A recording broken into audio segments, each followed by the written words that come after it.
जय श्री कृष्णा। राधे राधे भक्तों, आप हमारे साथ सुन रहे हैं माघ मास महात्म्य की कथा अध्याय।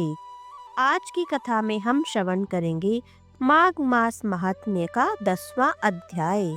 तो आइए आरंभ करते हैं। बोलिए भगवान विष्णु की जय। माघ मास महात्म्य 10वां अध्याय। यमदूत कहने लगे कि हे वैश्य, एक बार गंगा जी में स्नान करने से मनुष्य सब पापों से छूटकर अत्यंत शुद्ध हो जाता है। जो गंगा जी को दूसरे तीर्थों के समान समझता है वह अवश्य नरक में जाता है। भगवान के चरणों से उत्पन्न हुई गंगा जी के पवित्र जल को श्री शिव जी अपने मस्तक में धारण करते हैं। वह ब्रह्मा जो संदेह रहित, प्रकृति से अलग और निर्गुण है, ब्रह्मांड में उसकी समानता किससे हो सकती है। गंगा जी का नाम हजारों योजन दूर से ही लेने वाला नरक में नहीं जाता। इसलिए मनुष्य को अवश्य में गंगा जी में स्नान करना चाहिए। हे वैश्य, जो ब्राह्मण दान लेने का अधिकारी होकर भी दान नहीं लेता, वह आकाश के नक्षत्र में चंद्रमा के समान है। जो कीचड़ से गौ को निकालता है, जो रोगी की रक्षा करता है, या जो गौशाला में मरते हैं, वह आकाश में तारागण होते हैं। प्राणायाम करने वाले मनुष्य सदैव उत्तम गति को प्राप्त होते हैं। प्रातः समय स्नान के पश्चात जो 16 प्राणायाम करते हैं, वह घोर पापों से बच जाते हैं। जो पराई स्त्री को माता समान मानते हैं, वह यम की यातना नहीं भोगते। जो मन से भी कभी पराई स्त्री पर चिंता नहीं करता, वह दोनों लोकों को अपने अधीन करता है। जो पराये धन को मिट्टी के समान समझता है, वह स्वर्ग में जाता है। जिसने क्रोध को जीत लिया, मानो उसने स्वर्ग को ही जीत लिया। जो माता पिता की सेवा देवता तुल्य करता है, वह यम द्वार नहीं देखता। और जो गुरु की सेवा करते हैं, वह ब्रह्मलोक को प्राप्त होते हैं। शील की रक्षा करने वाली स्त्री धन्य है। शील भंग करने वाली यमलोक जाती है।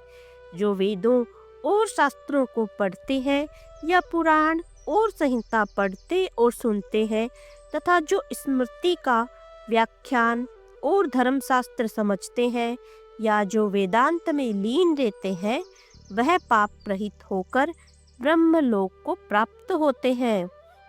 जो अज्ञानियों को वेद शास्त्र का ज्ञान देते हैं, वे देवताओं से भी पूजित होते हैं। यमदूत ने कहा कि हे वैश्य, श्रेष्ठ यमराज ने हमको यही आज्ञा दे रखी है कि तुम किसी वैष्णव को मेरे पास मत लाओ। हे वैश्य, पापी लोगों को इस संसार रूपी नरक को पार करने के लिए भगवान की भक्ति के सिवाय दूसरा और कोई उपाय नहीं। भगवान की भक्ति न करने वाले मनुष्य को चांडाल के समान समझना चाहिए। भगवान के भक्त अपने माता पिता दोनों के कुलों को तार देते हैं और उनको नरक में नहीं रहने देते। और जो मनुष्य वैष्णव का भोजन करते हैं, वे भी कृपा से श्रेष्ठ गति को प्राप्त होते हैं। बुद्धिमान को सदैव वैष्णव का अन्न खाना चाहिए। इससे बुद्धि पवित्र होकर मनुष्य पाप नहीं करता। गोविंदाय नमः इस मंत्र का जाप करता हुआ जो मनुष्य मृत्यु को प्राप्त होता है, वह परम धाम को प्राप्त होता है, इसमें संदेह नहीं है। जो ओम नमः भगवते वासुदेवाय इस 12 अक्षर मंत्र का जाप करता है, उसके ब्रह्म इत्यादि बड़े बड़े पाप नाश हो जाते हैं। तो भक्तों, आज के 10वें अध्याय में इतना ही। इति श्री पद्म पुराणा अंतर्गत 10वां अध्याय समाप्त है। गंगा जमुना की कहानी। एक बार 2 बहनें गंगा और जमुना थी। दोनों बहनें एक बार एक साहूकार के खेत से गुजर रही थी। एक बार जमुना ने 13 दाने अनाज के उस साहूकार के खेत से तोड़ लिए, जिसे देख गंगा बोली कि तुझे तो ग्रहण लग गया है, तूने चोरी की है, यह चोरी हुई। इस पर जमुना बोली कि अब मेरा ग्रहण कैसे धुलेगा। गंगा ने कहा कि तुझे 12 वर्ष तक साहूकार के यहाँ नौकरी करनी पड़ेगी, तभी तेरा पाप धुलेगा और ग्रहण से मुक्ति मिलेगी। जमुना साहूकार के यहाँ नौकरी के लिए जाती है और अपने लिए काम मांगती है। साहूकार उसे काम पर रख लेता है और पूछता है कि तुम क्या क्या काम करोगी, लेकिन जमुना काम करने से पहले उसे कहती है कि मैं सारे काम करूंगी, लेकिन 4 काम नहीं करूंगी। जूठे बर्तन नहीं मांजूंगी, झाड़ू नहीं लगाऊंगी, बिस्तर नहीं बिछाऊंगी और दिया नहीं जलाऊंगी। 12 वर्ष तक जमुना ने वहां पर काम किया। 12 साल के बाद कुंभ का मेला लगा तो साहूकारनी भी कुंभ में नहाने जाने लगी।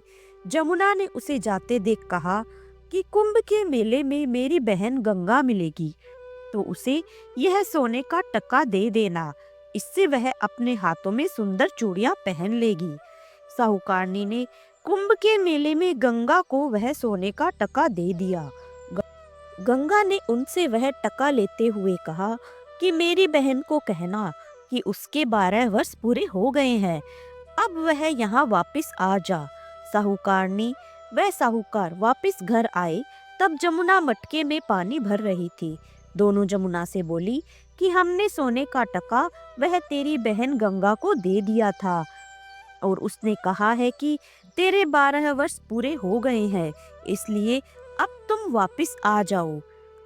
यह समाचार सुनते ही जमुना बहुत खुश हुई और सहस्त्र धारा में बदल गई और बहने लगी।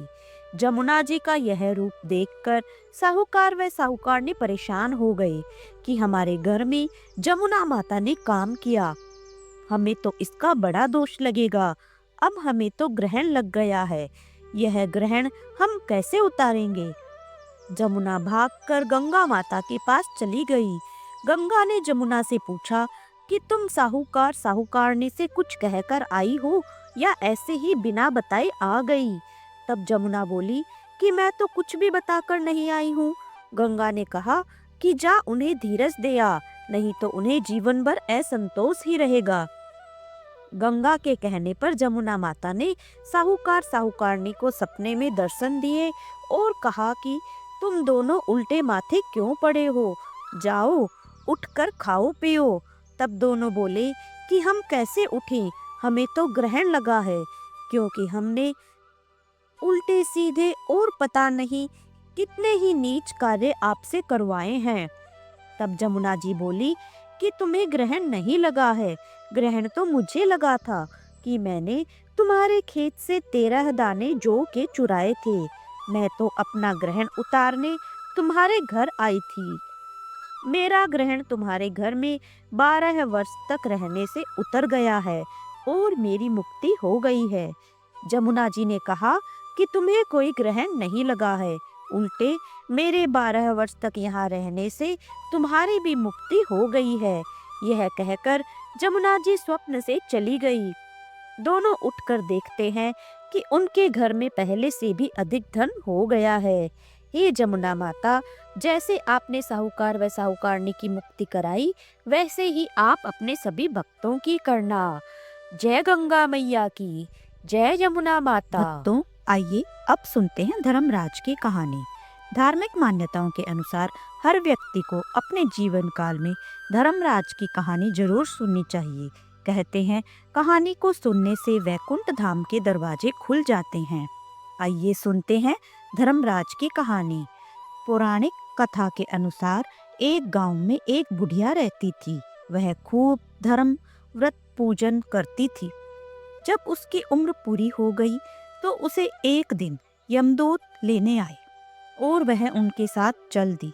रास्ते में चलते चलते एक गहरी नदी आई तो यमदूत ने उससे पूछा कि माई, तुमने गोदान किया है या नहीं।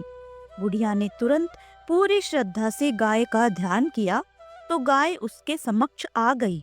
फिर बुढ़िया उस गाय की पूंछ पकड़कर नदी आसानी से पार कर गई। कुछ देर बाद उसके रास्ते में काले कुत्ते आ गए। तब यमदूत ने कहा कि माई, क्या तुमने कभी कुत्तों को खाना दिया था या नहीं? बुढ़िया ने फिर कुत्तों को ध्यान किया तो वे रास्ते से चले गए। बुढ़िया फिर से आगे बढ़ने लगी। तब उसके रास्ते में कौवे आ गए और उन्होंने उसके सिर में चोंच मारनी शुरू कर दी। तब यमदूत बोले, किसी ब्राह्मण की बेटी के सिर में तेल लगाया था या नहीं? बुढ़िया ने फिर ब्राह्मण की बेटी का ध्यान किया तो कौवे वापस चले गए। कुछ आगे बढ़ने पर बुढ़िया के पैर में कांटे चुभने लगे। तो यमदूत बोले कि खड़ाऊ या चप्पल का दान किया है या नहीं? बुढ़िया ने उनका ध्यान किया तो बुढ़िया के पैरों में चप्पल आ गई। बुढ़िया फिर आगे बढ़ी तो फिर चित्रगुप्त जी ने यमराज से कहा कि आप यहाँ किसे लेकर आए हो? तब यमराज जी बोले कि बुढ़िया ने दान पुण्य तो बहुत किए हैं, लेकिन उन्होंने अपने जीवन में धर्मराज जी के लिए कुछ नहीं किया, इसलिए आगे के द्वार इसके लिए बंद है। धर्मराज की सारी बात सुनने के बाद बुढ़िया बोली कि आप मुझे सिर्फ 7 दिन के लिए धरती पर वापस भेज दें। मैं पूरी श्रद्धा से धर्मराज जी का व्रत और उद्यापन करके वापस यहाँ लौट आऊंगी। मैं धर्मराज जी की कहानी भी रोज सुनूंगी। यमराज ने उन्हें वापस धरती पर भेज दिया।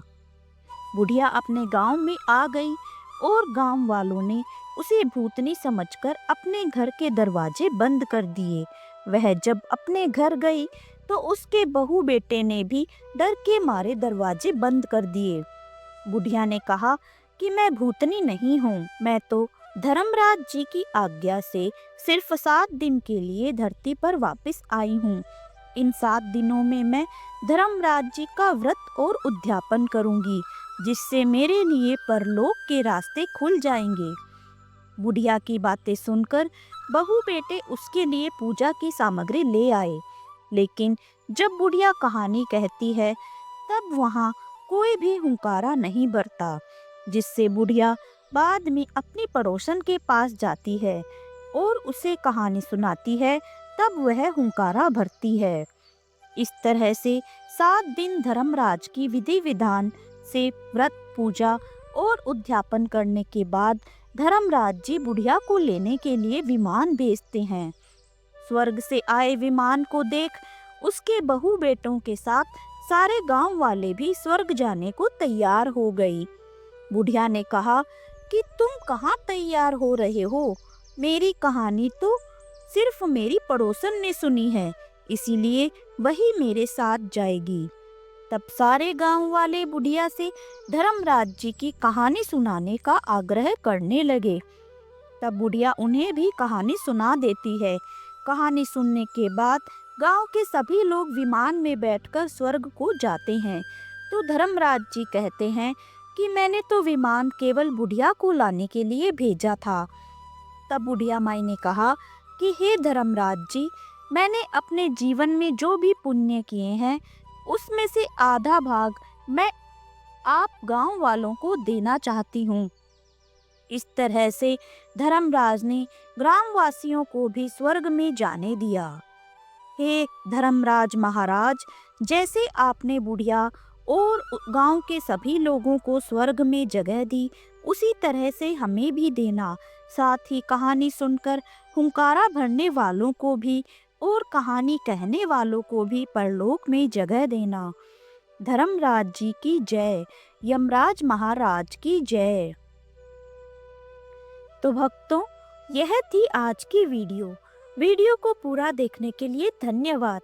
कृपया वीडियो को लाइक एंड शेयर करें। अगर आप हमारे चैनल पर नए हैं तो इसे सब्सक्राइब भी जरूर कर लें, क्योंकि हम आपके लिए ऐसे ही धार्मिक कथाएं और जानकारियां लेकर आते हैं। कमेंट में अपने विचार भी बताएं। अगर आप हमें फेसबुक पर देख रहे हैं तो पेज को फॉलो भी अवश्य कर लें। तो मिलते हैं अगले वीडियो में। जय श्री कृष्णा। राधे राधे।